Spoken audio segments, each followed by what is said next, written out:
Bem, pessoal, hoje a gente vai ter a palestra da professora Tereza Neumann, que vai falar um pouco sobre a ética na produção científica e concomitantemente. Gostou? Concomitantemente. Está saindo a gravação, você viu? Essa palavra é mais nada eu conto.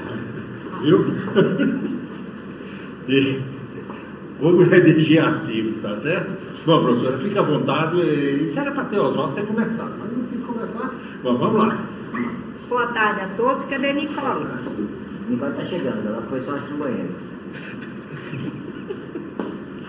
Bom, boa tarde a todos. Eu esperava uma apresentação da minha pessoa para aqueles que não me conhecem. Ó, Nicole não sabe quem sou eu. Pronto, Nicole, presta atenção, porque ela vai se apresentar. Aí é de lascar, eu tenho que fazer uma alta apresentação, né, Nicole? Bom, Nicole, eu sou, e os outros que não me conhecem, sou a professora Tereza Neumann, sou do Departamento de Química, mas estou aposentada faz só 20 e alguns anos. Continuo trabalhando porque eu gosto. E desde o início da pós-graduação em Engenharia Química, eu sou professora da pós de Engenharia Química, da de Petróleo e da Química. Então, eu sou professora nas 3 pós-graduações e tenho alunos nos 3 cursos. E graças a isso foi que eu já baixei, que eu me aposentei, mas nunca parei de trabalhar. Sou professora voluntária e faço o que eu gosto. Isso aí para mim é o mais importante. E um dos pontos, com toda a experiência de 44 anos de universidade, que eu considero importante para quem vai iniciar trabalhos científicos, trabalhos de pesquisa, até na vida mesmo, vocês vão ver aí que eu vou colocar pontos que servem até para a vida da gente. Um ponto que a gente não pode nunca esquecer é a questão da ética. Ética é uma palavrazinha mágica, mas que a gente tem, como ser humano, a obrigação de preservar os princípios éticos. Porque se eu fizer corretamente, pode ser até que alguém não goste, mas não vão me recriminar por nada, porque estava certo. Certo? Então, a gente tem que primar por isso. Então, no caso aqui, hoje, o tema é ética na produção científica. E aí a gente fez um adicional de como redigir artigos científicos, tá? Eu vou ter que ser rápida, porque eles me deram tempo, e eu vou ter que cumprir, tá? Bom, então a produção científica. Qual é o desafio numa produção científica? Primeiro, desenvolver novas tecnologias. Como? Inovando em produtos, em soluções avançadas para atender uma demanda de diferentes setores e atividades. Então, não adianta eu resolver copiar o trabalho de outro. O que é que eu vou estar inovando? Tenho que fazer uma coisa nova. Além de não ser ético, eu copiar o trabalho de alguém, eu estou cometendo um crime. E esse crime tem um nome, plágio. E isso a gente deve evitar muito, muito, muito, muito. E onde tudo começa? Vou começar a minha pesquisa. Aí começa onde? Na cabeça. Na cabeça de alguém que vai ver todos os princípios, meio ambiente, a parte informática, onde foi feito, se já tem, se não tem. Então, é onde começa. Ou na cabeça do orientador, ou na cabeça dos alunos. Eu prefiro quando começa na cabeça dos alunos. Aí você diz, como professora, se começa na cabeça de vocês, e eu aceito a sugestão de trabalho que vocês querem, vocês vão fazer com muito mais entusiasmo do que eu chegar, faça isso, impondo uma coisa. Então, logicamente que o melhor para se ter um trabalho de pesquisa, tudo bem, pode ter um start na cabeça do orientador ou do aluno, e a gente senta junto e trabalha todas essas questões que eu acabei de falar. Então, a partir daí é que a gente começa a trajetória de um trabalho científico. Qual é a primeira coisa? Escolha do tema. Aí eu tenho que ver, escolhi o tema, joia, muito bom. Será que eu tenho condições de executar? Que adianta eu ter uma ideia brilhante e não ter condições no laboratório para executar? Então, é preciso ver.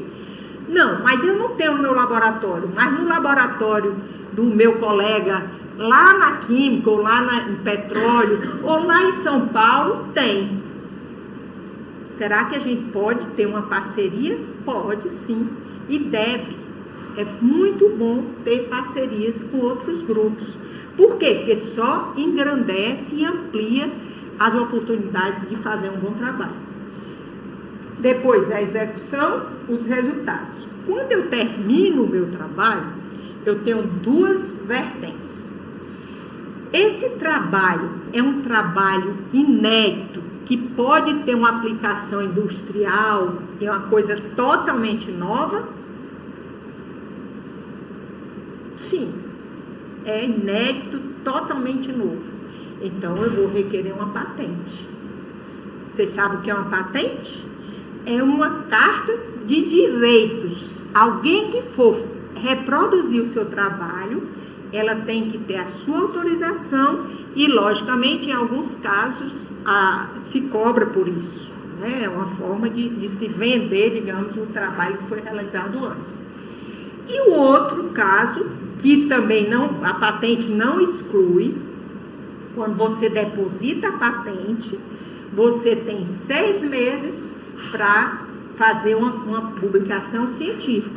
A patente não bloqueia uma publicação científica. Você tem que depositar a patente para poder depois publicar. Porque senão, se ficar produção científica, uma publicação científica, qualquer pessoa vai ter livre acesso, aí deixa de ser segredo. E você não tinha requerido antes. Né? Bom, então na escolha do tema, como é que eu faço? Alguém já fez? Como é que eu sei se alguém já fez? Realizando uma pesquisa bibliográfica muito detalhada. Por onde vocês fazem pesquisa bibliográfica hoje? Alguém aqui? Science Direct, ok. Você acha que é completo? 100% não, mas tem uma boa biblioteca. O Science Direct é uma boa fonte, mas eu não aconselho vocês ficarem só no Science Direct, no Scopus, no Google, que é o mais fácil, né? O Google é bom demais, é ligeiro demais. Mas tem um site que eu gosto muito de pesquisar, porque se você tiver as palavras-chave corretas, você ele não livra ninguém. É o freefullpdf.com. Esse é um dos sites que, quando às vezes os alunos chegam, professora, não encontrei nada. Eu disse, foi mesmo? Quais foram as palavras-chave que você usou? Aí eu eu faço lá, redigo. Tá, depois tem 10 páginas de publicação sobre aquele assunto. Sobre o tema, significa dizer que é o seu trabalho, tá?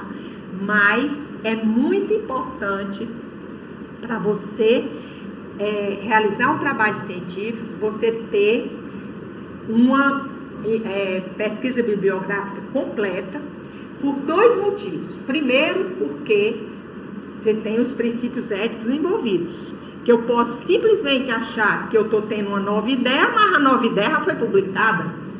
Aí, se eu for refazer, eu vou ou perder meu tempo, ou eu vou publicar uma coisa que já foi feita e vou acabar caindo nos princípios éticos. Posso estar copiando alguma coisa que alguém fez. Então, é importantíssimo você ter uma pesquisa bibliográfica completa. E, além disso, na pesquisa bibliográfica, você consegue ver se realmente o que você está propondo é uma inovação e se essa inovação tem um impacto ambiental. Hoje, gente, quem trabalha na nossa área, um dos maiores problemas que a gente deve ter consciência e evitar é a questão ambiental. Não adianta eu propor uma tecnologia maravilhosa mas que vai ter um rejeito que polui meus rios totais. Então a gente tem que ter esse cuidado, e isso faz parte da escolha do tema. Então toda vida que a gente vai trabalhar, a gente tem que analisar esses dois pontos, a inovação e o impacto ambiental. E a ética na produção científica, como é que ela... Quais são os pontos principais? A questão do respeito, a questão da igualdade, os valores e os direitos. Tudo isso está envolvido na ética. Se eu infringir um desses aí, eu já estou sendo antiético. Então a gente tem que ter esse cuidado, que eu estou respeitando, aí eu brinco, eu estou respeitando o meu orientador, porque se eu estiver copiando alguma coisa, meu orientador vai ser culpado. Teve um caso a nível nacional que foi muito, olha, eu lamentei muito. Um aluno fez essa besteira de copiar e o orientador foi culpado e acusado de plágio. Então, todos os artigos dele foram deletados das revistas todas. Então, pensem bem, tenham cuidado, respeite os orientadores de vocês, se autorrespeitem, né? E não se envolva nesse tipo de coisa que não vale a pena. Não vale a pena, tá? E afinal, que é ética? Então, a ética é uma daquelas coisas que todo mundo sabe o que é.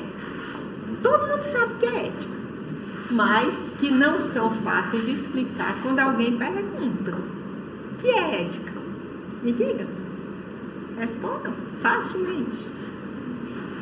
Mas todo mundo sabe o que é. Todos nós sabemos o que é ética. Então, se eu não sei definir, sem problemas, mas eu sei o que é, sei. Então, vamos ser éticos? Esse é o conceito. Não quero que vocês definam a ética aqui, não. Eu quero que vocês apliquem o que vocês entendem como ética. Que é a questão do respeito, da igualdade, aquilo que a gente acabou de falar, tá? Tem aqui uma referenciazinha aqui, né? Que é ética. Se quiserem ver exatamente a definição, ele dá. Então, a ética, ela trata do comportamento do homem, da relação entre sua vontade e a obrigação de seguir uma norma, do que é bem e de onde vem o mal, do que é certo e errado, da liberdade e da necessidade de respeitar o próximo. Está completo. Vamos ser exigentes? Vamos fazer isso? Bom, então a ética é um instrumento fundamental para a instauração de um viver em conjunto. Um viver em sociedade, ela é base para construir um mundo político, organizado, respeitoso e sério, né? E a condição necessária para a sobrevivência da espécie humana. Porque é igual se eu tiver dois animais, um leão e um cachorrinho bem pequenininho. Se eu botar os dois juntos, o que é que vai acontecer?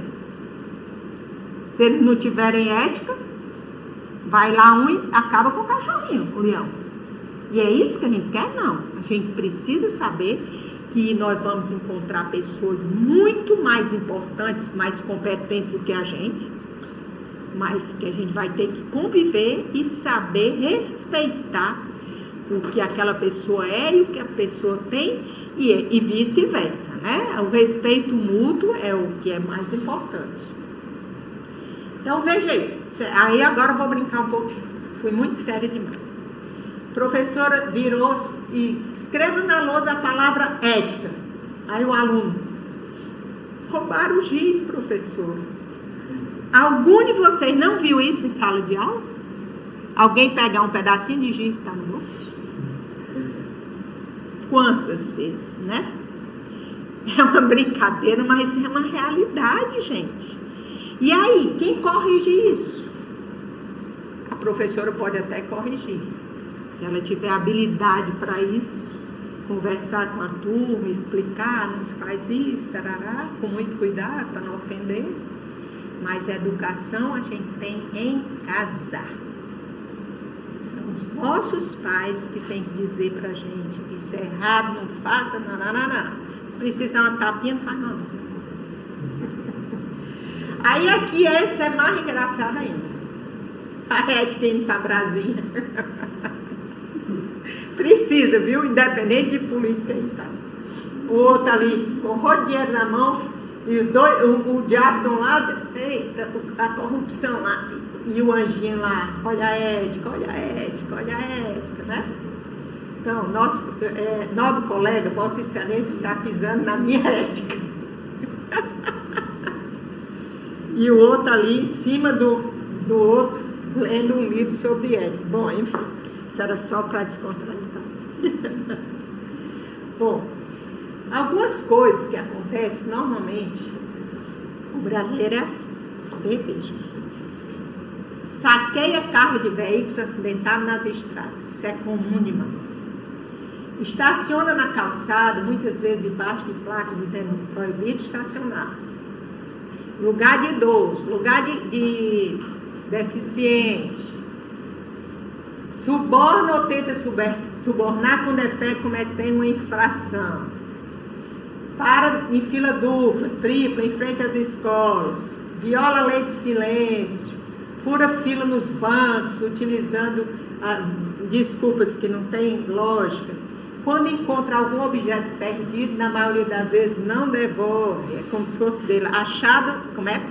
Achado não é roubado. E quer que os políticos sejam honestos.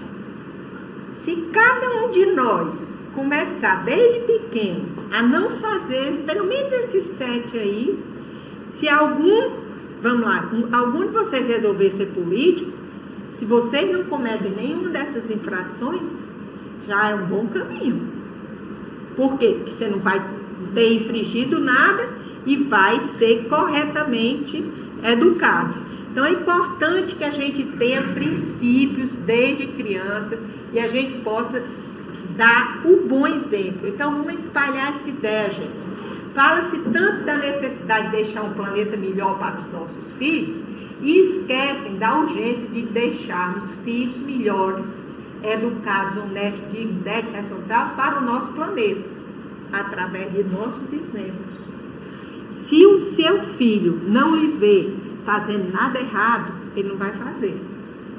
Porque a tendência é você reproduzir o que você vê. Porque se tiver errado e eu fizer, meu filho vai dizer: mas mamãe fez. E eu que estava errado. Aí depois é um trabalhão para a gente construir, né? Bom, então existe algumas condicionantes internas, que é a questão do caráter, e esse caráter você constrói ao longo da vida, e externo, que são os costumes. Caráter e costumes, esses dois determinam a conduta de um indivíduo. Se eu tenho um bom caráter, dificilmente eu vou cometer uma infração de ética. Mas se eu não tenho, é aquela história: todo mundo faz, não tem problema não. Isso é besteira, só uma vez. Onde na realidade, às vezes você faz só uma vez, mas aquela uma vez já prejudicou tanta gente que não vale a pena você fazer nenhuma vez. Então é necessário que a gente tenha, e mesmo que a gente não tenha de criança esses costumes, a gente procure, a partir do momento que vocês julgarem importante, a partir de agora eu só vou fazer o que eu acho correto. E o que eu acho correto tem que ser o que está para todo mundo. Mas cada um tem a liberdade de escolher. Mas em compensação, nós nos tornamos responsáveis pelas nossas escolhas. Fiz errado, problema meu, fui eu que escolhi. Mas também não fique chateado se vier um professor maluco e der uns gritos em você, ele botar na polícia, ou etc, etc. Você não fez? Você escolheu. Como ele também tem o direito de escolher, de mandar você ser punido em algum canto. Então a gente tem que ter muito cuidado com as escolhas para evitar que a gente seja prejudicado pelas consequências. deve saber que cada um dos meus atos vai me construindo, me definindo e me inventando. Tudo que eu fizer vai me... Então é assim que a gente amadurece. É fazendo pouco a pouco. Ninguém sabe, nem nasceu sabendo tudo. A gente aprende muito. Todos os dias eu aprendo uma coisa nova. E olha que eu já tenho uma certa idade, mas ainda consigo aprender, viu? Então, qual é a questão central da ética? Como devo agir em relação aos outros, ao meu país e ao meio ambiente? Se eu conseguir ser correto em relação aos outros, em relação ao meu país, ao mundo e ao meio ambiente, eu já estou no caminho certo. Vamos buscar que a gente vai conseguir chegar no bom caminho. Temos de ter consciências que os direitos e os deveres, eles se encontram com a ética, tá? Eu tenho direitos, sim, mas eu tenho deveres. Então, quando eu conseguir fazer o encontro dos dois, eu vou conseguir trabalhar eticamente. Então, regras que governam a ordenação de valores de um indivíduo ou sociedade. A responsabilidade, a busca pela excelência, manutenção das promessas, respeito pelos outros, cidadania responsável, honestidade, integridade, lealdade, justiça e proteção. São palavras que envolvem qualquer profissão, qualquer, independente de ser tecnológico, de ser professor, de ser cientista, de ser político, qualquer uma dessas tem que ter esse envolvimento com esses pontos. E aí, como é a ética na produção científica? Começa logo na seleção do assunto, como eu já falei naquela hora, né? Então, aí a gente, na escolha do assunto, eu já escolho o tema, faço uma pesquisa bibliográfica rápida para saber se já tem na literatura ou não. Se eu ver que não tem, aí agora eu tenho que ter uma ética profissional, porque eu estou escolhendo um tema, a partir daí eu vou fazer uma pesquisa técnico-científica, e eu tenho, depois que eu fizer meus ensaios, etc, eu vou ter que redigir ou uma tese, ou um artigo, ou uma patente, o que for. Então, são pontos que a gente precisa, desde o início de um trabalho, a gente ter essa consciência profissional da ética, tá? Então, a ética na pesquisa técnico-científica, na seleção do aluno, do assunto. Primeira coisa, sem medo da ABNT. Todo mundo sabe aqui que é a ABNT, né? Associação Brasileira de Normas Técnicas. Mas a maioria dos alunos tem horror a usar a norma da ABNT. Gente, elas estão lá para a gente cumprir. E a norma da ABNT, ela diz como você deve redigir, como você deve referenciar. Então, são cuidados que, como cientistas ou técnicos cientistas, a gente vai ter que ter. Então, tem que ter coragem para escrever. Não sei escrever, nunca gostei de escrever. Escreva de qualquer jeito. Bote sua ideia no papel. Colocou no papel? Ótimo. Agora eu vou ver. Tem normas de como escrever, que a gente vai ver rapidamente, mas vai ver. E principalmente, pelo amor de Deus, não copie nada de ninguém, porque isso é plágio. Plágio é o que eu já disse, é um mal na ciência que não deve acontecer de jeito nenhum. E vocês vão ver daqui a pouco que plágio não é só eu copiei a ideia do outro, não. Se eu pegar uma frase de uma tese e eu copiar aquela frase e botar na minha, eu já estou plagiando. Qual é o instrumento que nós, professores, usamos hoje? Terminou a tese? Terminou. Passo nos programas anti-plágio e vejo o que foi copiado. Eu sei tudinho. A gente sabe exatamente quem copiou o quê e o que foi copiado. Porque se a gente não fizer isso, a gente está se colocando em risco, porque a gente é coautor, né? Então, esses aqui são alguns pontos da ética na ciência, né? Aspectos ambientais, culturais, etc., que não é bem... Bom, aí agora vamos para o trabalho mesmo. Primeira polêmica que acontece quando a gente vai escrever um artigo é: quem são os autores? Primeira coisa, quem são? Aí tem, são as perguntas que a gente tem que fazer. Quem teve a ideia? Nem sempre quem teve a ideia foi quem executou o trabalho, mas teve a ideia. Se você aceitou executar uma ideia minha, eu faço parte dessa ideia. Eu só tenho que ter o cuidado de ver se você executou da forma correta, porque senão quem vai se prejudicar sou eu. Então a gente tem que entender que a ideia é importante, a execução é muito importante, mas na hora de escrever, quem vem primeiro? Como escreve eticamente? São as perguntas que surgem. Quem vem primeiro? É o nome da professora Tereza ou é o nome de Emma? Quem que vem não sei o quê? Tá? Isso é importante a gente ver. E quando a gente vai escrever, esses aqui eu gosto de citar, que eu chamo pequenos símbolos de grande valor. Que é a questão, esse Rzinho aqui significa marca registrada. TM, trademark, copyright. Isso aqui são símbolos pequenos, mas que tem o seu valor. E a gente tem que saber o que é. E evitar, se tem copyright, se tem marca registrada, eu tenho que saber onde é que eu tenho que ir para solicitar autorização para usar aquilo aí. Citações. Tem várias formas de citação. A formal, direta ou transcrição, a indireta ou parafrase e citação de citação. Isso a gente vai ver em detalhes agora. Bom, a citação indireta ou parafrase. Se ela é indireta, você não precisa colocar entre aspas. Você escreve as ideias do autor com suas palavras. Esta é a melhor citação e torna o texto melhor de se ler, porque você bota na sua linguagem, transcreve da sua forma o que o autor disse. Só que você tem que referenciar, tem que botar referência. Então, exemplo, citação indireta.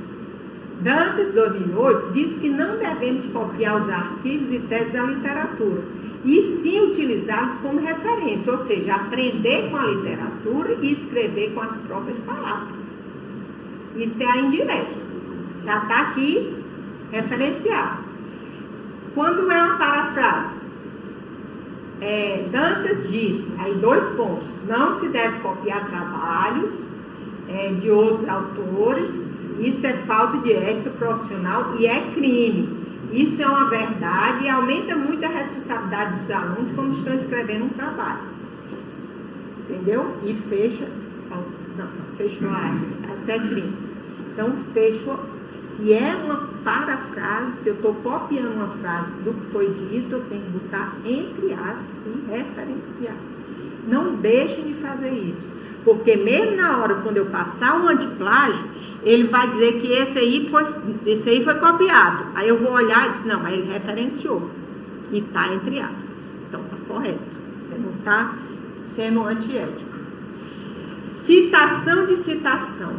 Esse modo de citação é utilizado quando você não tem o artigo em mãos. Por que você não tem o artigo em mãos? Isso, quando eu fiz meu doutorado, eu posso dizer o tempo? O tempinho. Meu filho tem 44 anos e eu estava fazendo doutorado nessa época já. Eu não estou. O outro tem 38. Meu filho do doutorado, que eu defendi na sexta-feira, e ele nasceu na segunda, tem 38. Na época que a gente fez o doutorado, e mesmo depois, quando a gente voltou para iniciar nosso trabalho de pesquisa aqui, não existiam fontes de pesquisa, não tinha internet, minha gente. O que é que tinham? Revistas científicas dentro de uma biblioteca. Aqui não.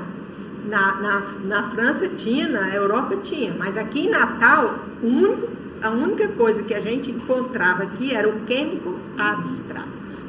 Ou seja, eu pegava um tema, escolhia, ia no Chemical e olhava lá os resumos que podiam me interessar e qual era a revista. Anotava tudo na mão, anotava tudo. Quando a gente viajava, levava aquelas referências, buscava lá no local, imprimia, fazia cópia de tudo e trazia. Teve uma vez que a gente viajou, trouxemos 3 malas de cópia de artigo e de livro, porque não tinha. Hoje a situação é outra, é uma situação muito fácil. Eu quero um artigo, dificilmente eu não vou ter. Então, naquela época, se justificava eu botar aqui, segundo Dantas, 2008, Apud Neto, 2006, não se deve copiar os resultados da literatura.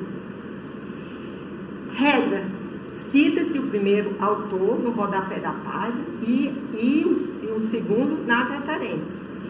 Mas não é elegante mais de um caso assim. Isso pode representar preguiça, minha gente. Naquela época, você admitia, porque ninguém tinha essa facilidade. Hoje é preguiça. Ah, não, mas essa revista é paga. Manda a pós-graduação pagar para comprar aquele artigo. Manda a biblioteca, você sabia o que a biblioteca compra? Quando vocês precisarem de um artigo científico que for pago, você solicita a biblioteca central e eles conseguem, eles compram. Mas Apud é coisa de preguiçoso. Você não quer ler o artigo, aí confia que Teresa disse que leu em Afonso. E aí?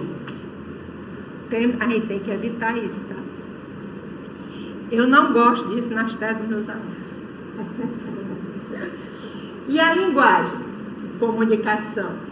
Logicamente, a linguagem científica ela tem que ser muito técnica. E a comunicação tem que ser objetiva.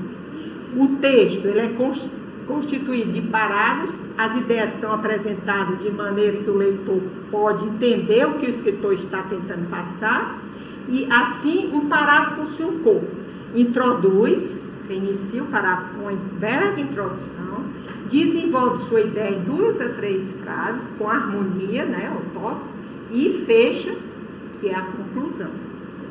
Isso é uma das coisas mais importantes que existe. A primeira coisa, quando eu pego um artigo ou uma tese, é ler o resumo. Se o resumo me interessar, eu vou ler a tese. Se ele não me interessar, nem perco meu tempo. Por quê? Se eu não fizer um resumo bem feito, eu não vou passar qual era o meu objetivo, qual é a inovação que eu estou levando, e o que é que eu fiz e o que foi meu principal resultado. Então, isso realmente tem que ser bem feito. Então, a gente precisa aprender a ser objetivo na redação e escrever da melhor forma técnica, sem exagero, sem paixão, que a gente, às vezes, esse resultado é importantíssimo, esse resultado é fundamental, é inesperável. Maravilha, mas isso não é linguagem técnica.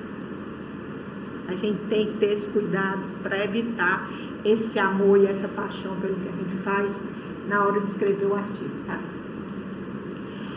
Como é que a gente escreve a técnica objetiva? Então, eu dei um exemplo aqui que é exatamente o nosso cotidiano, que é o nosso dia a dia. Parte 1, introdução. Você se apresenta. Eu sou fulano de tal, moro não sei aonde e faço isso. Olha que coisa legal.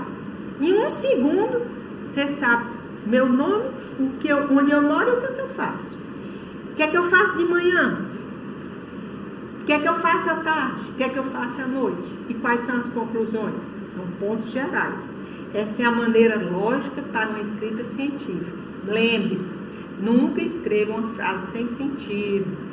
A escrita da ciência é clara, objetiva e com frases curtas. Tem horas que você está lendo uma tese e a tese, um parágrafo tem 15 linhas. Poxa, não deu nem um pontinho ali não, pelo amor de Deus, 1 ponto e vírgula. Fica difícil você entender quando fica uma coisa longa demais. Então a gente tem que ter esse cuidado de ser bem objetivo, curtinho, sem muita conversa, né, Oswaldinho? Então, como é que eu vou iniciar um artigo? Primeira coisa que a gente faz quando as revistas cobram na gente, né, é o título do artigo. Até do título, tem horas que você vê assim, assim, vamos lá. Síntese de... Não, vou brincar não, falar sério. Você, às vezes, quer dizer no título tudo que você fez no seu trabalho. Você tem que dizer no título o que você fez no seu trabalho. Então, o seu título ele tem que representar o seu objetivo e a sua conclusão. É o seu trabalho, que é o seu objetivo, e a sua conclusão. Mas ele não pode ter mais do que 10 palavras. Passou de 10 cortes, tá demais. No máximo 10 palavras.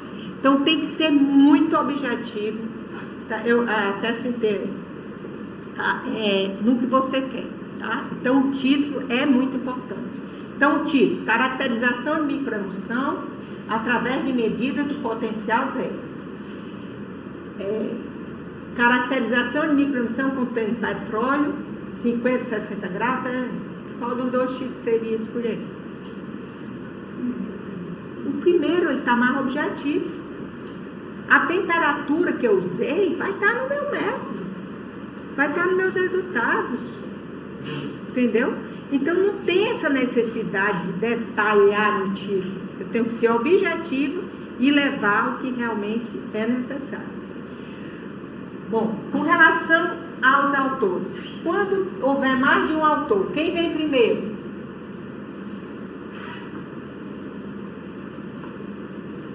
E aí, Matheus, quem vem primeiro? Isso é uma novela. Isso é novela, mas... Algumas reuniões para resolver. Gente, aqui eu vou... Desgrava, tá, Matheus? Eu vou dizer uma coisa a vocês. Para mim, tanto faz meu título ser o primeiro como ser o último. Para mim. Tá? Tem revistas que o autor dito mais importante é o último que vem. Para algumas revistas. Meu chefe já passou mais de moda, viu? Não, mas... Sempre botam o professor-chefe por último. Pois é, algumas revistas, outras ele tem que vir primeiro. Aí o que é que eu digo a vocês?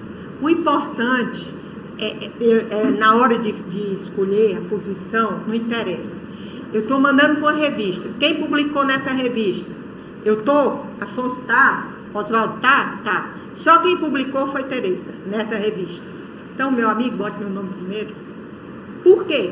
Porque eles já sabem que eu publiquei naquela revista e eles já conhecem o meu trabalho, então o olhar é diferente. Quando você nunca publicou naquela revista, eles ficam meio que desconfiados. Não, vou mandar para 3 revisores. Se os revisores aceitarem, a gente publica. Porque tem todo uma revisão, a gente não publica assim, correndo. Às vezes passa um ano e a revista não dá a resposta. Por quê? Porque os revisores não tiveram tempo para ler, não mandaram, etc, etc. Então é um problema isso. Então, a questão da escolha da posição do nome, para mim não tem a menor importância. Mas procure verificar na revista que você quer publicar como é.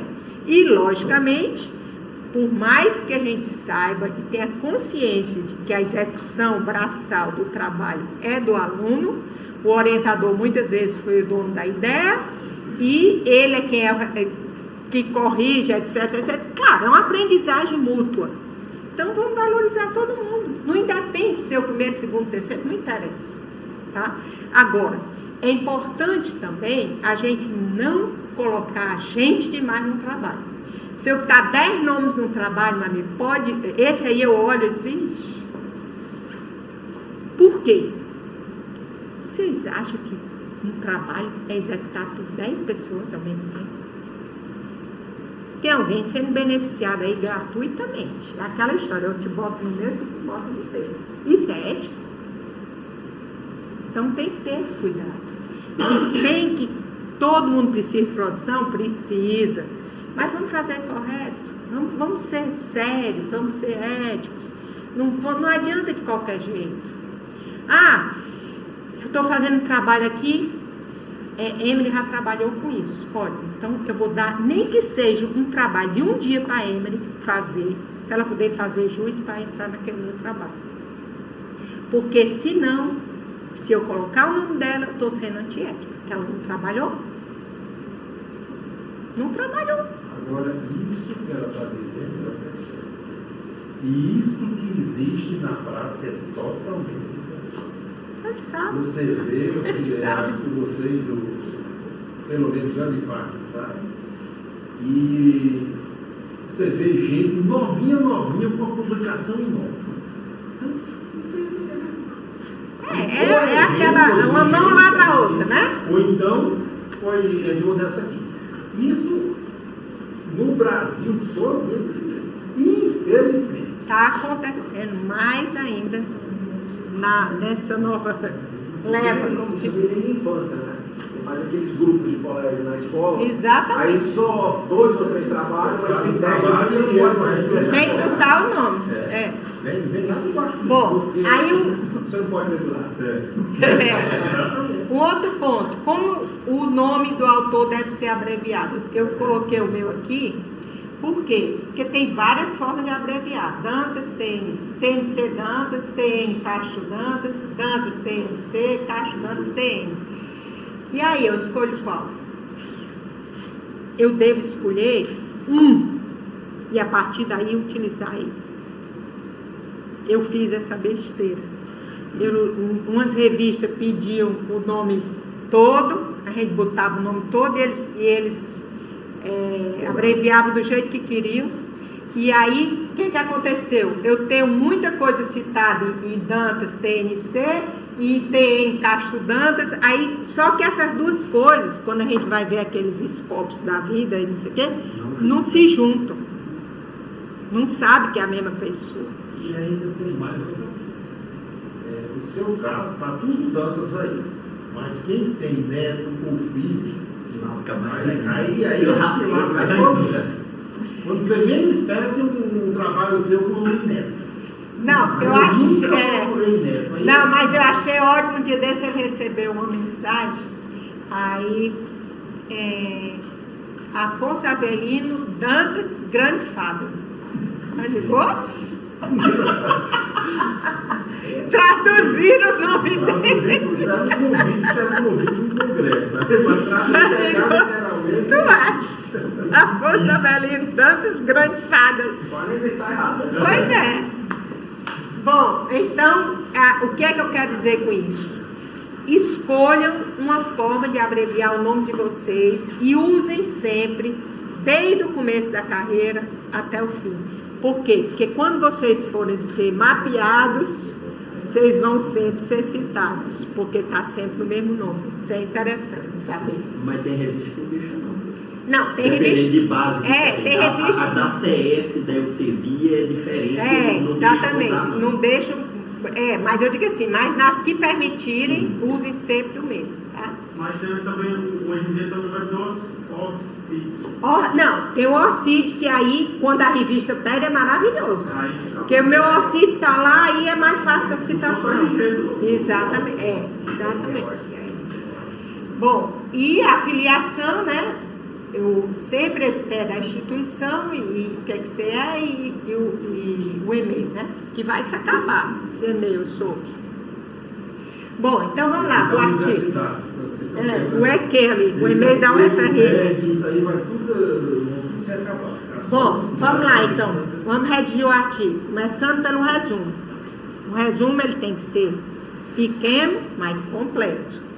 Tem que conter uma introdução, 1 a 2 frases, o objetivo, materiais e métodos. Esse é que tem que ser resumido. Resultados, um pouco de discussão e conclusões. Tá? Então, isso aqui é fundamental. E eu ainda acrescento um pouco mais aqui na introdução, a questão que nessas 2 frases, você tem que mostrar a importância daquilo que você está fazendo. Porque é por essas primeiras frases que vai estimular o camarada a continuar lendo seu artigo. Então é importantíssimo a gente ver. E um resumo, ele tem entre 200 e 300 palavras e ele não tem parágrafo. Então a gente usa uma folhinha toda, dá para ir numa tese, por exemplo, uma folha, né? E o abstrato, que é a tradução do resumo para o inglês, né?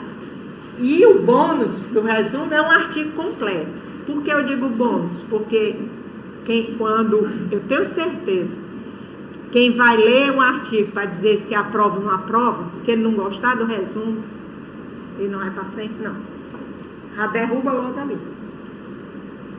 Bom, palavras-chave. São os termos que você quer que a pessoa que for pesquisar um trabalho, ela encontre como importante no seu trabalho. Qual a importância disso?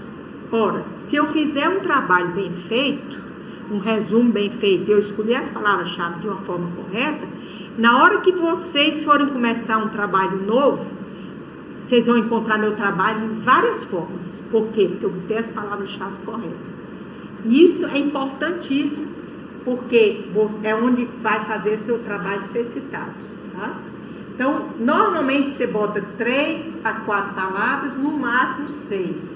Tem revistas que diz no máximo 5. Então, a gente segue a norma, né? A palavra que representa o conteúdo do artigo tem que estar lá. Por exemplo, quando eu trabalho com microemulsão, uma das palavras-chave é microemulsão. Ah, mas eu apliquei a microemulsão para tratamento de água produzida. A água produzida tem que ser outro. E assim vai, você escolhe os pontos que você sabe que vai ser pesquisado, né? Evitar palavras presentes no título, mas não é errado usar uma ou duas. Por que a gente deve evitar? Porque no título já está. Então não precisa. Eu posso pegar uma que esteja no resumo ou no corpo do trabalho, que o título ainda não representou. Então, mas você pode usar uma ou duas. Cada palavra-chave é separado por vírgula, iniciado com letra maiúscula. Em inglês é keywords, mesma coisa, né? Então, a introdução. Qual é a função da introdução? Mostrar uma retrospectiva do que já foi feito em relação ao projeto proposto. Por que eu estou falando isso aqui nessa introdução? Porque numa tese você tem uma introdução, depois você tem aspectos teóricos, né? E revisão da literatura. Mas num trabalho científico você não tem espaço para revisão da literatura. Então, na introdução, eu tenho que mostrar a importância, mostrar o que já foi feito e mostrar e despertar o interesse do leitor pelo aquilo que você está escrevendo. Isso é importante por quê?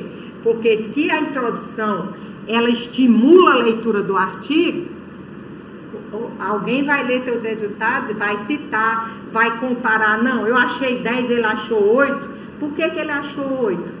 Aí ele vai tentar ver mais detalhes do seu trabalho e do dele, comparar e dizer, Mateus fez assim e obteve isso, eu fiz assim e obtive aquilo. Então, essa discussão de uma referência com os seus resultados, ela é muito importante. E é a partir, muitas vezes, da introdução que esse interesse de ler todo o artigo vai aparecer, tá? Então, normalmente a introdução, ela tem entre 400 e 800 palavras, depende da revista, e deve conter presente a importância da pesquisa, passado o que já foi feito e futuro, as soluções possíveis, culminando com o objetivo. Normalmente, eu gosto muito de orientar, fala da importância, diz o que foi feito, aí diz o que você vai fazer, aí no fim você faz um resumo, num parágrafo só, do que foi feito, do que você quer fazer e o que pode obter como resultado. Então, aí fecha completamente a sua introdução. O objetivo. Uma introdução convincente combina com um objetivo claro. O objetivo ele tem que ser claro, direto.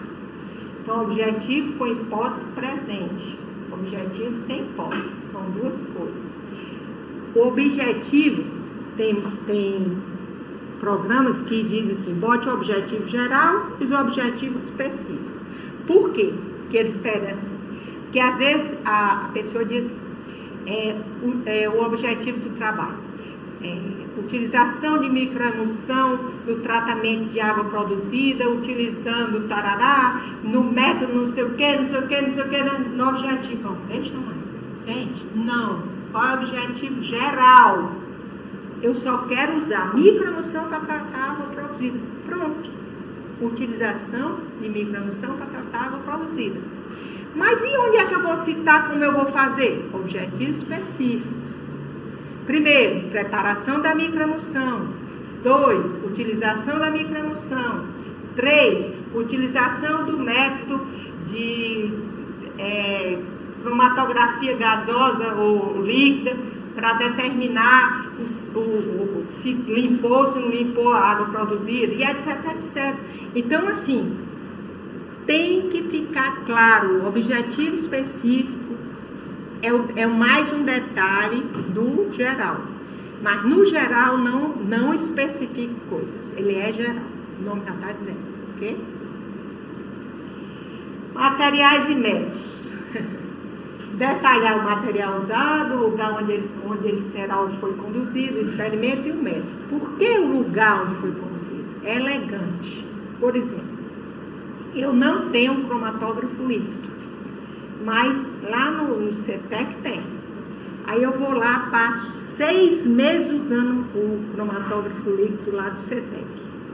Não seria justo eu dizer que usei o cromatógrafo tal, da marca tal, da o FRN de CETEC? Custa alguma coisa? Não. Mas é um reconhecimento da ajuda que lhe foi dada. E ao mesmo tempo você está divulgando o laboratório. Então é importante você dizer e como foi feito e de onde você usou, porque é uma forma de você marcar e demarcar por onde andou, né? Utiliza-se o verbo no passado, utilizou-se, foi conduzido, certo? Em teses, para teses. Mas para artigos que vão ser publicados, o verbo é no futuro. Na metodologia, tá? Serão utilizados os métodos tais. Isso é um erro muito comum quando a gente começa a ler artigo, porque ou está tudo no futuro, ou está tudo no passado. Então, existe uma diferença entre um artigo científico e uma dissertação, uma tese, ou um relatório. Então, se você, mesmo que você diz, não, mas aqui eu já fiz, sim, mas quando você começou você não tinha feito, então é no futuro. Então, tem que ver a escolha aí para fazer certo. Utilizar subtítulos, é bom, porque você usa um título geral, como um item, né, tipo assim, síntese dos tensoativos. Aí, se tiver só um tensoativo que foi sintetizado, ótimo. Mas se tiver 5 ou 6, você vai botar tudo num coisa só? Não. Você bota assim, aí o subtítulo. Síntese do sabão de coco. Síntese do nonilfenil etoxilado. Entendeu? Então, você separa. Você só agrupa o que é agrupável. Não vão ter medo de fazer subitens, porque fica mais clara a sua redação. Materiais. Normalmente, quando a gente usou alquetilho, bote a marca do alquetilho que você usou. Por quê? Porque tem muita gente que usa alquetilho lá da usina de cana, bem ali. Aí você me diz, tem a mesma qualidade de um alquetilho da Aldrich ou da Sigma? Não tem, gente. É a questão de purificação. O álcool é o mesmo, mas a purificação é importante. Então, a marca e a pureza tem que ter. Então, o equipamento, a marca e o modelo. Porque tem muita coisa moderna e tem muita coisa antiga. Eu tenho os equipamentos que eu prefiro os antigos, sabe? Mas tem gente que prefere o nosso. O método deve ser detalhado, mas não em excesso, ou seja, não deve detalhar demais para o leigo, nem omitir passo importante para os estudiosos da área. Então tem que ser uma coisa bem ponderada. Se eu precisar reproduzir aquilo ali, eu tenho condições de fazer. Só isso. Não precisa detalhe demais, tá? Mas é o suficiente para você poder reproduzir o experimento. E deve ter condições disso, porque senão sua metodologia está fraquinha. Os resultados. Primeira coisa, mostra o que foi obtido na pesquisa. Ilustra com tabelas e figuras, intercalando com textos explicativos. Sempre tem uma coisa que é um pecado cometido. Eu jogo uma tabela lá, uma figura, e não chamo aquela figura. Como é que eu vou adivinhar que naquela tabela tem um dado tal? Então, a primeira coisa, você vai dizer um resumo do que você vai apresentar. Nesse item, vou mostrar os resultados obtidos, assim, assim, assim. A tabela tal apresenta os valores obtidos e a figura tal representa, tarará, pronto. Depois você bota a figura e a tabela. Porque é muito comum não se chamar. Mas está errado. Porque a gente sente falta. Tá? Então, é importante. Esses textos explicativos nos resultados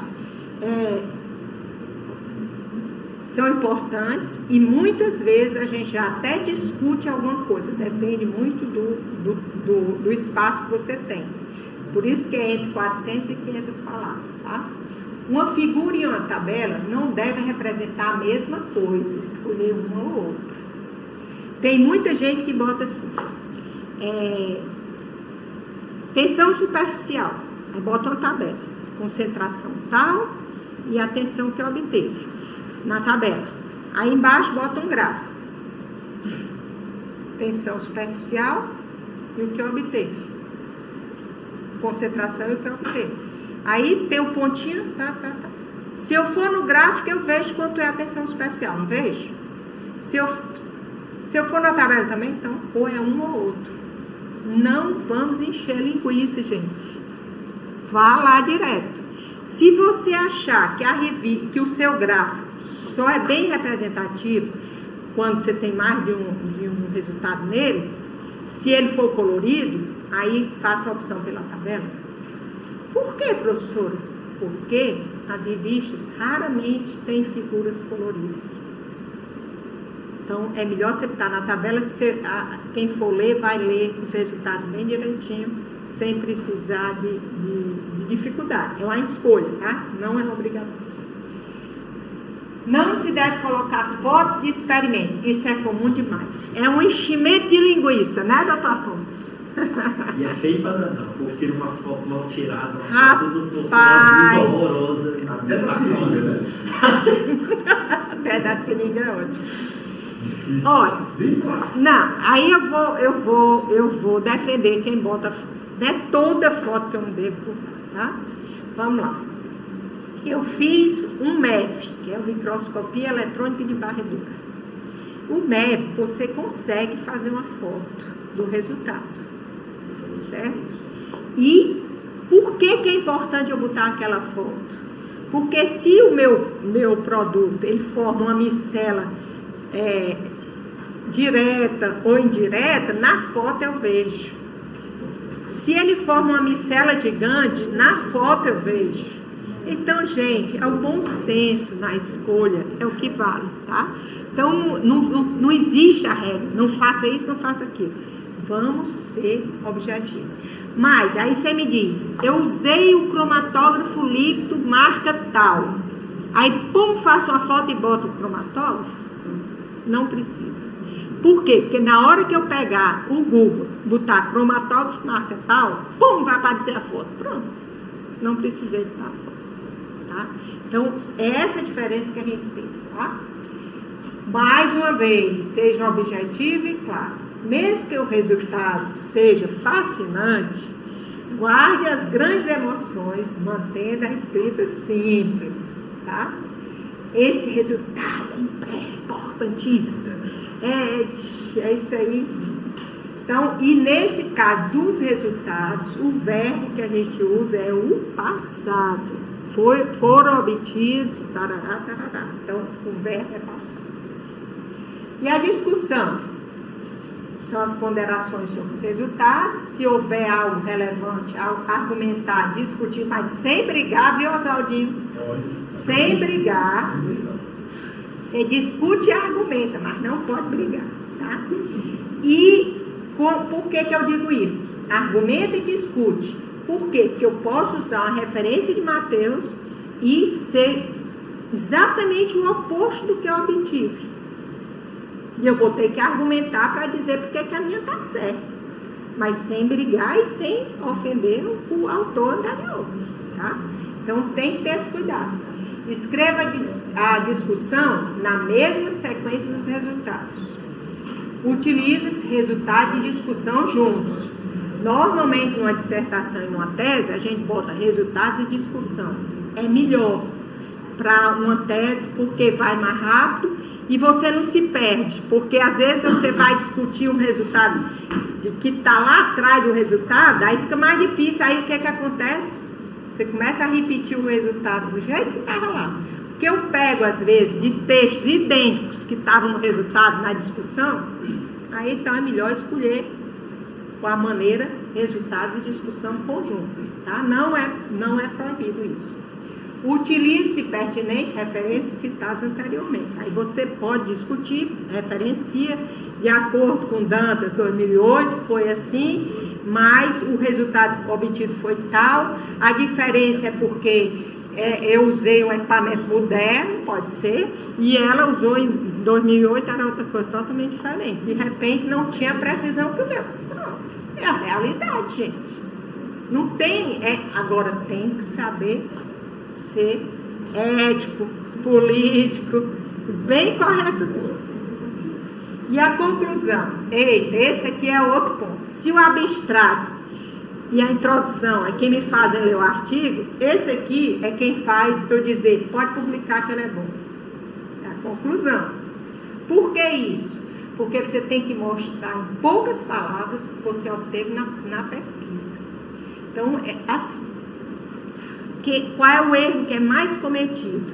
A pessoa começa a falar na conclusão, aí começa a discutir. Não se discute na conclusão.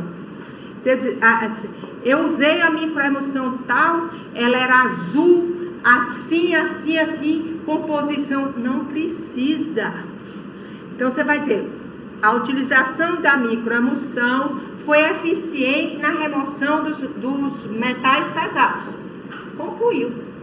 Eu não precisei. A microemulsão, composição tal, na temperatura tal, removeu o cobre, o níquel, não sei o quê. Não. Fala de uma maneira geral. É geral, é conclusão. Pá. Bem direto. Tá? Então, poucas palavras. Mas mostra o que você obteve.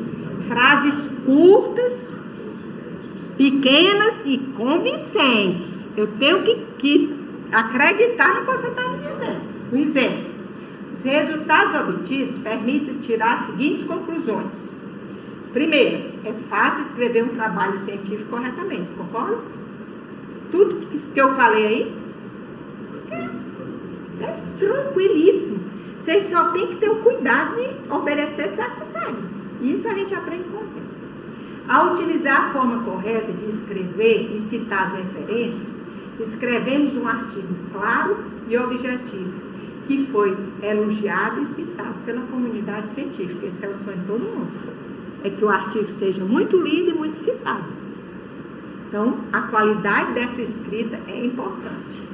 E no fim, normalmente, se colocam, em artigo eu já não, mais numa tese, sempre se coloca os agradecimentos.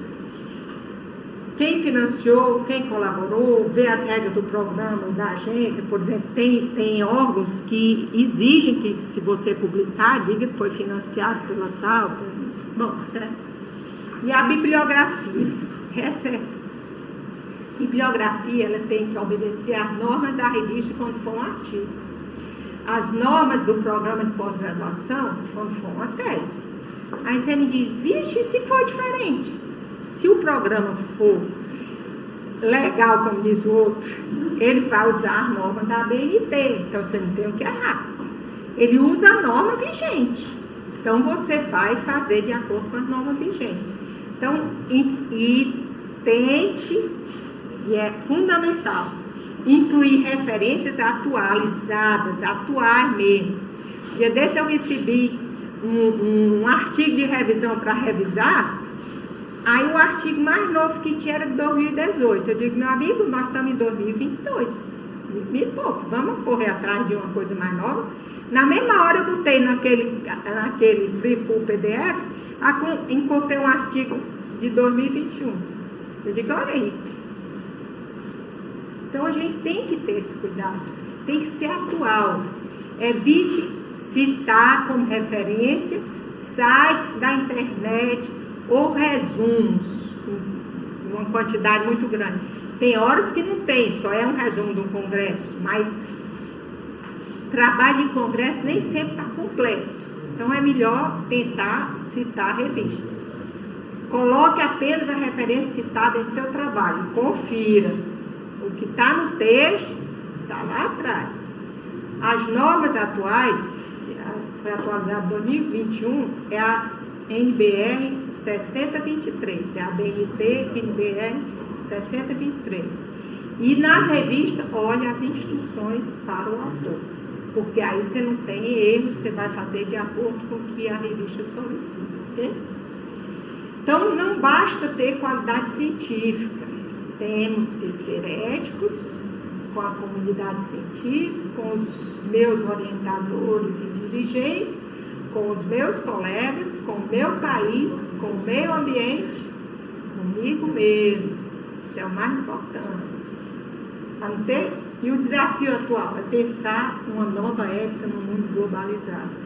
Uma ética que, ao mesmo tempo, reconheça os valores universais humanos e as micro-realidades históricas, preservem a biodiversidade e reconheça as especificidades locais, que respeite a diferença de gênero, raça, religião, valorização dos trabalhadores. E aí a referência do que eu fiz aí, tudinho. É antigo. E muito obrigada.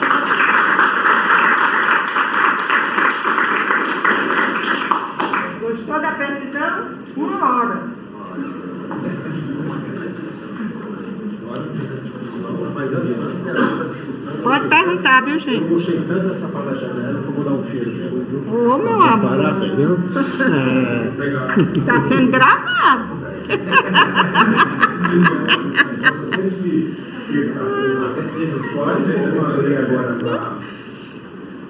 Para quem não sabe, esse é meu maridinho, viu?